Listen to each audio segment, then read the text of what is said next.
You ask Tiger to solve. This deals with linear equations with one unknown.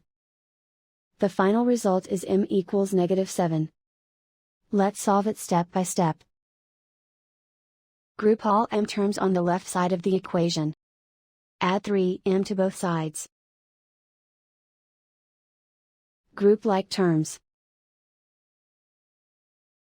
Simplify the arithmetic.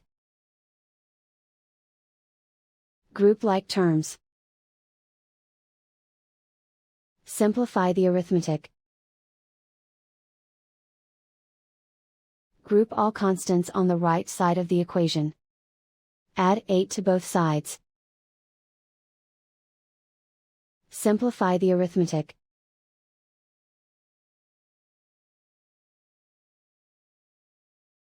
Isolate the m. Divide both sides by -2. Cancel out the negatives. Simplify the fraction.